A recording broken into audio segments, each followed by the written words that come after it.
কাবা ঘরের একজন কালো ইমাম আছে, নাম ইমাম আল কালবানি।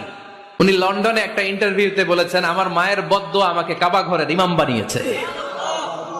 লন্ডনে একটা কনফারেন্সে উনি ইন্টারভিউ দিচ্ছিলেন। ওনাকে বলা হলো, কাবার সব ইমাম সাদা ইমাম, আপনি কালো মানুষ, কেমনি ইমাম হইলেন? উনি বললেন, আমার মায়ের বদদোয়া আজকে আমাকে কাবা ঘরের ইমাম বানিয়েছে।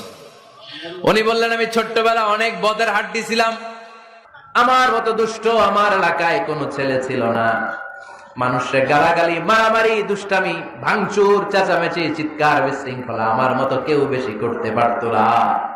কিন্তু আমার মা ছিল অনেক বড় আল্লাহওয়ালা। আমার মা জানতেন আল্লাহর কাছে দোয়া করার কত বড় পাওয়া। আমার মা যখন আমার উপর রেগে যেতেন, আমার মা জানতেন রাগের মাথায় বদদোয়া দিলে বদদোয়া কবুল হয়ে যাবে। এজন্য যখনই আমি বেশি দুষ্টামি শুরু করে দিতাম, আমার মা রেগে আমারে বদদোয়া দিয়ে বলতেন, আল্লাহ তোরে হেদায়েত দে, আল্লাহ তোরে কাবা ঘরের ইমাম বানায়া দে।